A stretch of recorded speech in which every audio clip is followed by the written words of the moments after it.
찬송가 515장으로 찬송하겠습니다. 515장 찬송입니다.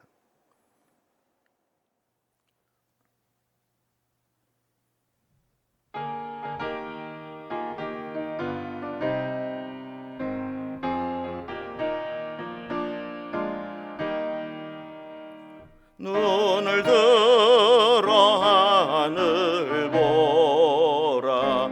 어지러운 세상 중에 곳곳마다 상한 영의 탄식 소리 들려온다.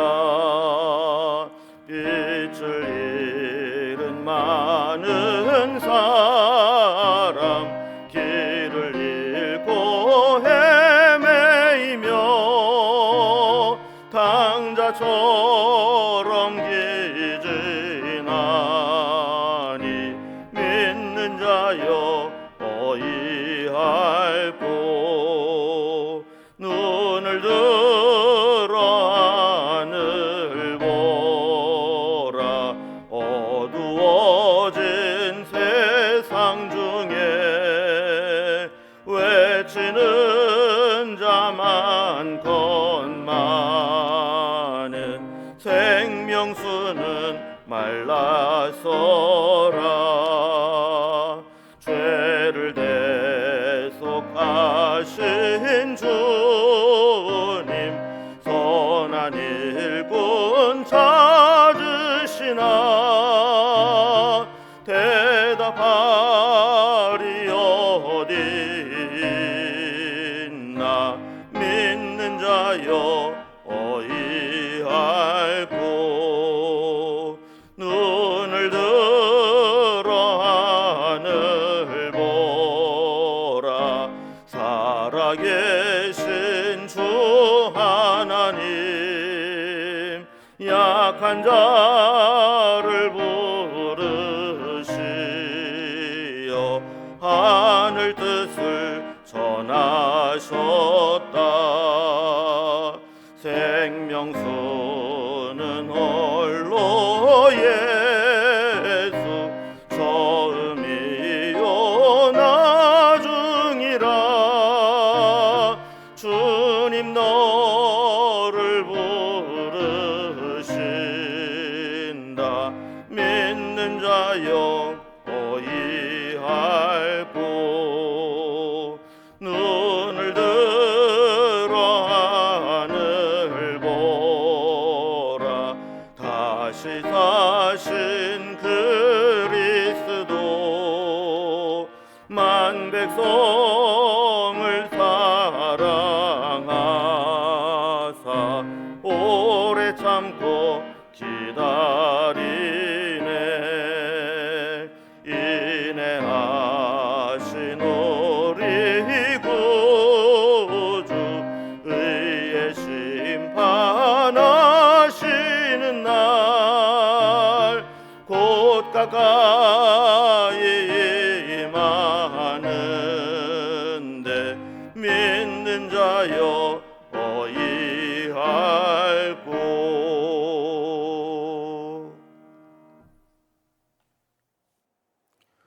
오늘 함께 나눌 하나님 말씀은 사도행전 26장 1절에서 18절까지 말씀입니다. 사도행전 26장 1절에서 18절까지 232면에 있습니다. 말씀을 제가 봉독하겠습니다. 아그리빠가 바울에게 이르되 너를 위하여 말하기를 내게 허락하노라 하니, 이에 바울이 손을 들어 변명하되 아그리빠 왕이여, 유대인이 고발하는 모든 일을 오늘 당신 앞에서 변명하게 된 것을 다행히 여기나이다. 특히 당신이 유대인의 모든 풍속과 문제를 아심이니이다. 그러므로 내 말을 너그러이 들으시기를 바라나이다. 내가 처음부터 내 민족과 더불어 예루살렘에서 젊었을 때 생활한 상황을 유대인이 다 아는 바라. 일찍부터 나를 알았으니 그들이 증언하려 하면 내가 우리 종교의 가장 엄한 팔을 따라 바리새인의 생활을 하였다고 할 것이라.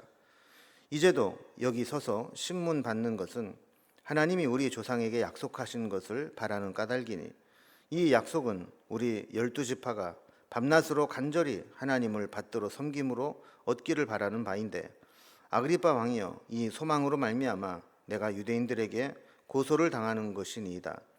당신들은 하나님이 죽은 사람을 살리심을 어찌하여 못 믿을 것으로 여기시나이까?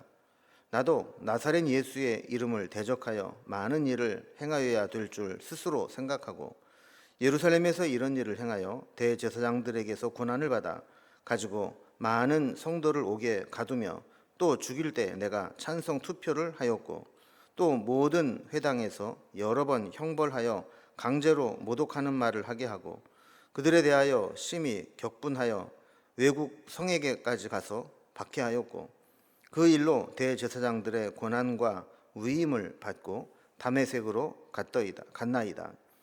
왕이여, 정오가 되어 길에서 보니 하늘로부터 해보다 더 밝은 빛이 나와 내 동행들을 둘러 비추는지라.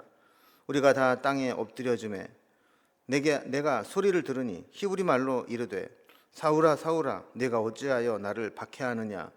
가시체를 뒷발질하기가 내게 고생이니라. 내가 대답하되 주님 누구시나이까? 주께서 이르시되 나는 네가 박해하는 예수라. 일어나 너의 발로 서라. 내가 네게 나타난 것은 곧 네가 나를 본 일과 장차 내가 네게 나타날 일이 이래 너로 종과 증인을 삼으려 함이니 이스라엘과 이방인들에게서 내가 너를 구원하여 그들에게 보내어 그 눈을 뜨게 하여 어둠에서 빛으로 사탄의 권세에서 하나님께로 돌아오게 하고 죄 사함과 나를 믿어 거룩하게 된 무리 가운데서 기업을 얻게 하리라 하더이다. 아멘. 오늘 이제 베스도가 바울의 재판으로 인해서 좀 곤경에 처해 있는 난감한 상황들을 살펴보고 있습니다. 바울에게서 죄를 찾을 수는 없는데 유대인들은 자꾸 이 바울을 재판을 해달라, 죽여달라 요청을 하는 거죠. 죄가 없으니 죄를 정할 수 없습니다. 그렇다고 해서 죄가 없으니 무죄다 해서 풀어주게 되면 유대인들이 이 바울을 암살하려고 기다리고 있는 것을 잘 알고 있습니다. 그렇다면 결국 바울이 로마 시민권자인데 자기가 풀어주어서 또 자결을 암살을 당하게 되는 결과가 되는 것이죠. 설상가상으로 바울은 나는 유대인들에게 더 이상 신문을 받지 않겠다. 로마에 있는 가이사에게 재판을 받겠다. 상소를 해놓고 있는 상태입니다. 가이사에게 상소해서 보내려면 죄인의 죄목을 달아서 상급기관으로 보내야 되는데 아무리 봐도 그에게 있어서 이런 죄가 있으니 재판해 주십시오. 이렇게 죄목을 달 내용이 없었습니다. 지금까지도 그의 재판에서 이러이러한 죄목이 발견됐다. 절차에 대해서도 밝힐 수 있는 것들이 없습니다. 자, 그러던 차에 아그리빠 왕, 분봉왕의 예방을 받게 되면서 이 지역을 잘 알고 종교를 잘 알고 있는 아그리빠와 함께 이 바울을 신문하다 보면 거기에서 뭔가 상소에 올릴 수 있는 죄목을 찾을 수 있지 않겠나 싶어서 이 재판을 위한 신문을 하게 됩니다. 그러면서 정보를 얻으려고 하는 거죠. 베스도 총독은 자기보다는 유대인의 형편과 처지를 잘 알고 있는 아그리빠에게 이런 자신의 상황을 이야기하고 조언을 구하게 됩니다. 그래서 어제 본문에서는 이제 사건 개요를 이제 설명을 하게 되고 오늘 본문에서는 바울이 베스도와 아그리빠 앞에서 자기를 변론하는 그런 내용이 나옵니다. 바울은 이제 격식과 예를 갖춰서 아그리빠에게 인사를 하고 변론을 시작합니다. 특히 논쟁의 이제 쟁점이 된 부활 문제에 대해서 유대교적 관점에서 설명을 합니다. 그러면서 자신을 고발한 자들의 문제의 이해를 돕기 위해서 자기 자신의 이야기를 합니다. 자기는 원래 유대인들과 같은 입장으로서 예수 믿는 사람들을 핍박하는 자리에 있었고 누구보다도 그 일에 열심을 냈던 사람이다라는 거죠. 그런데 그런 바울이 어느 순간 완전히 바뀌어서 바울의 증인이 되고 바울을 전하는 자가 되었다면 왜 그런 일이 일어났는지 어떤 과정으로 어떤 이유로 그렇게 되어 있는지 설명을 하게 되는 거죠. 핵심만 말하면 다메섹으로 가는 도중에 부활의 주님을 만났기 때문에 그 부활의 주를 만난 사건으로 인해서 바울은 완전히 바뀌게 된 겁니다. 자, 이렇게 아그리빠 왕과 베스도 앞에서 자기를 변론하는 이 바울의 모습이 나오게 됩니다. 오늘 본문을 단락별로 좀 구분을 해보면 먼저 1절에서 3절은 격식을 갖추어서 변론을 이제 시작하는 바울의 모습이 나오죠. 4절에서 8절까지는 고발의 쟁점이 된 이 부활에 대해서 변론을 합니다. 그리고 9절에서 18절까지는 과거에 바울이 예수를 박해했던 자리에 있었는데 어떻게 회심을 하고 바뀌게 되었는지 자기의 체험을 이야기하게 됩니다. 자, 아그리파 왕 앞에서 이렇게 변론을 시작하는 바울의 내용을 살펴봅니다. 오늘 첫 번째 단락입니다. 이제 격식을 갖춰서 변론을 시작하게 되죠. 변론을 시작합니다. 1절을 보면 아그리파가 바울에게 너를 위해서 말하기를 내게 허락하노라 하면서 바울에게 의견을 말할 수 있는 기회를 줍니다. 그래서 바울이 손을 들어 변명했다 그러는데 뭐 선서를 하기 위해 손을 든 것인지 아니면 말할 때 어떤 게 제스처를 위한 것인지 분명하진 않지만 어쨌든 바울은 이 손을 들어서 변명을 하고 변론을 시작한 거죠. 2절에 보면 이런 말로 변명을 시작합니다. 아그리빠 왕이여, 유대인이 고발하는 모든 일을 오늘 당신 앞에서 변명하게 된 것을 다행히 여기나이다 그랬습니다. 그러니까 바울은 이런 아주 복잡한 민족적이고 종교적인 얽혀 있는 이 문제에 대해서 아그리빠 왕에게 이게 다 이야기하게 되는 것이 참 다행이라는 겁니다. 죄도 정해지지 않은 상태에서 이리저리 끌려다니면서 재판을 받고 또 재판을 받을 때마다 똑같은 얘기를 계속 해야만 했는데 이게 진짜 얼마나 이제 좀 괴롭고 힘든 일이겠습니까? 근데 바울은 이 모든 상황이 어떻게 하든지 예수님을 전할 수 있는 기회가 되기 때문에 그거를 다행히 여기고 진술을 이어가게 되는 거죠. 3절에 보면 특히 당신이 유대인의 모든 풍속과 문제를 아심이니이다. 그러므로 내 말을 너그러이 들으시기를 바라나이다. 그랬습니다. 그러니까 유대인의 이 독특한 종교적인 상황 또 문화적인 상황을 모르면 바울이 아무리 자세하게 설명을 해도 그걸 이해하기가 어려운데 아그리빠는 다행히도 이런 상황들을 다 잘 알고 있기 때문에 자기가 이런 종교나 풍속과 문제에 대해서 이야기를 해도 잘 이해하실 줄로 알고 말을 할 테니까 너 그렇게 들어달라 하는 이야기입니다. 두 번째 단락을 보면 그럼 내가 왜 지금 이 재판을 받아야 되는지, 왜 고발을 당하고 있는지, 유대인들이 자기를 고발한 이 고발의 쟁점이 바로 부활에 대한 이야기인데 그거를 좀 설명을 하는 겁니다.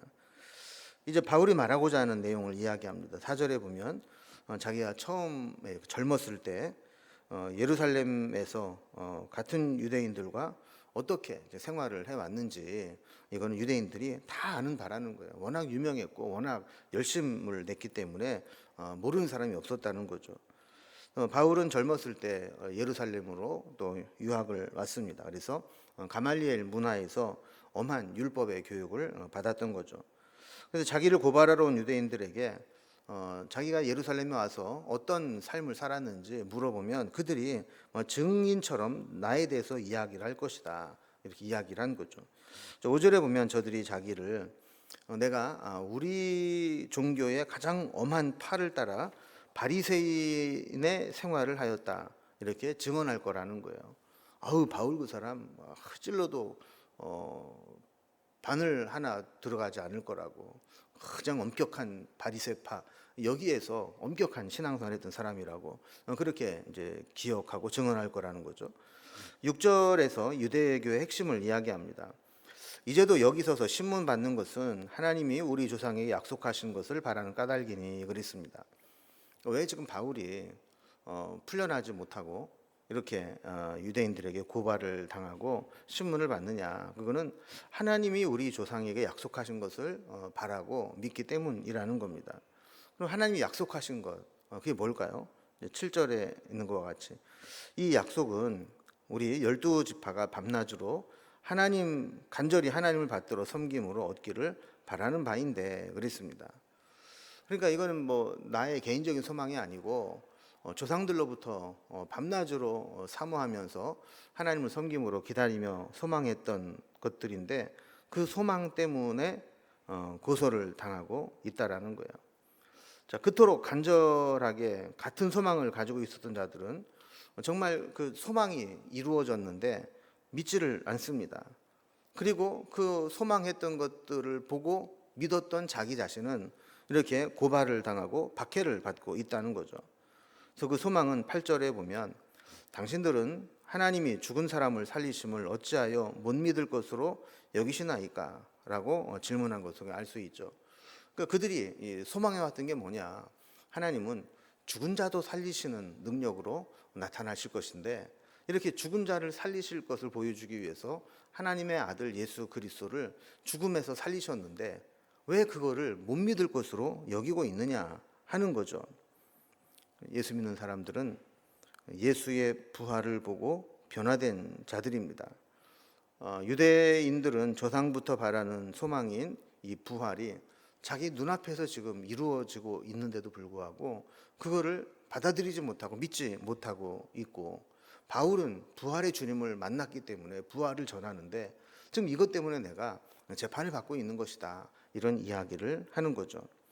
자, 그러면서 왜 같은 유대인의 입장에 있다가 이렇게 예수님을 전하는 자로 바뀌었는지 이 과정을 세 번째 단락에서 소개를 합니다. 그래서 과거에 예수를 박해했던 바울이 지금은 회심하고 바뀌게 되었는데 그 과정, 그 이유, 경험을 소개하는 것이죠. 같은 유대인의 입장에 있다가 바울만 유대인들과 달라진 이유가 무엇일까요? 9절에 보면 나도 나사렛 예수의 이름을 대적하여 많은 일을 행해야 될 줄로 알고 적극적으로 행동해 왔었다, 이렇게 이야기를 합니다. 그래서 10절에 보면 예루살렘에서 이 대제사장에게 권한을 받아서 많은 성도들을 옥에 가두고 또 그가 고발한 자들이 재판을 받을 때 죽어 마땅하다라고 찬성의 투표를 해왔던 사람이라는 겁니다. 그래서 스데반 집사님과 같이 예수 믿는 사람들의 이 거물급들을 죽이려고 할 때 자기는 언제나 저런 사람은 죽여야 된다라고 찬성표를 던졌다는 거죠. 11절에 보면 모든 회당에서 믿는 자들에게 강제로 예수에 대해 모독하는 말을 하게 했고, 또 예수 믿는 자들을 보면 심히 격분하여 심지어는 이 외국 성에게까지 쫓아가서 박해하는 일을 했다라는 거예요. 12절에서는 그렇게 외국까지 쫓아가서 박해하는 일을 하던 중에 이 대제사장에게 권한과 위임을 받고 다메섹까지 올라갔다라는 이야기를 합니다. 바울에게서 정말 극적인 변화를 가져온 사건이 이 다메섹으로 가는 중에 일어나게 되죠. 13절에 보면 예수님을 만난 과정을 이렇게 간증합니다. 왕이여, 정오가 되어 길에서 보니 하늘로부터 해보다 더 밝은 빛이 나와 내 동행들을 둘러 비추는지라. 우리가 다 땅에 엎드러짐에, 이렇게 그 과정을 설명합니다. 다메섹으로 예수 믿는 사람들을 붙잡아 박해하기 위해서 쫓아가는데 그 중에 정오에 큰 빛을 만나서 그 빛 앞에 모두가 다 엎어지게 되었다는 거예요. 14절에 보면 그런 빛만 있는 게 아니라 하늘에서 음성이 들리기 시작하는데 히브리 말로 들렸다는 겁니다. 뭐라고 들렸냐? 사울아 사울아, 네가 어찌하여 나를 박해하느냐? 가시체를 뒷발질하기가 내게 고생이라, 이런 음성이 들렸다는 겁니다. 왜 나를 핍박하느냐, 그 이유를 물었고, 또 하나는 왜 헛고생을 하느냐 하는 이야기를 들었다는 거예요. 여기 보면 가시체가 뒷발질하기가 내게 고생이라, 이런 말이 있는데, 짐승을 이렇게 부리게 될 때 길이 아직 온전히 들지 않은 짐승들은 이제 곤조를 부리게 됩니다. 그래서 뭔가 일을 시키거나 하기 싫은 것을 하라고 하면 이 짐승이 뒷발질을 하면서 불만을 표시하고, 때로는 뒤에서 모는 주인을 발로 차는 경우가 생기게 되는 거죠. 이 버릇을 고치지 못하면 가축으로서 짐승을 부리지 못합니다. 그래서 이 버릇을 고치기 위해서 발 뒤꿈치에 이 뒷발질하는 그 자리에 가시채, 이 가시덤불 같은 것들을 달아 놓는 겁니다. 그러면 집단에는 뭔가 승질을 부리고 뒷발질을 하는데 그럴 때마다 가시에 찔려서 고통을 느끼게 됩니다. 그러니까 뒷발질 해봐야 어차피 발만 아프고 상처만 나니까 이런 일들이 반복되면 더 이상 고집을 부리지 않고 또 부리는 자에게 순종을 하게 되죠. 하나님은 예수님의 증인이 되기를 원하셨습니다. 바울을 이방인을 위한 사도로 복음의 증인으로 삼기를 원하셨는데, 이 바울은 하나님의 의도와 정반대로 살아온 거죠. 오히려 예수 믿는 사람들을 핍박하고 박해하는 일을 아주 고집스럽게 해오고 있었다는 겁니다. 그러나 하나님은 결국 바울의 고집을 꺾고 그를 하나님의 증인으로, 부활의 증인으로 삼으시는데, 왜 거기에 순종하지 않고 이렇게 가시체를 뒷발질하듯이 그렇게 엄한 고생을 하고 있느냐, 이런 이야기죠. 결국은 하나님의 뜻에 순종하게 될 거라는 거죠. 15절에 보면 하늘로부터 이런 음성을 듣고 바울이 하나님께 반문합니다. 주님, 누구십니까? 누구시길래 나에게 이런 음성을 들려주십니까? 그럴 때 나를 찾아와서 대낮보다 더 밝은 빛을 비추고 이름을 불러주신 그 주님이 나는 내가 박해하는 예수라, 이렇게 말씀을 했다는 거예요. 바울이 이 음성을 듣고 얼마나 깜짝 놀랐겠습니까?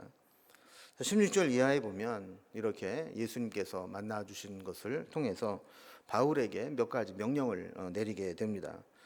첫 번째 명령은 16절에 있는 것처럼 일어나 너의 발로 서라, 이런 말씀을 하는 거죠. 그래서 이제 그 빛을 보고 엎드려져 있던 바울에게 일어나라, 이제 내가 너에게 사명을 맡길 것인데 언제까지 엎드려 있을 거냐, 이제 일어나서 사명을 감당해라 하는 겁니다. 두 번째는 16절에 있는 말씀과 같이 네게 나타난 일에 너로 종과 증인을 삼을 것이라.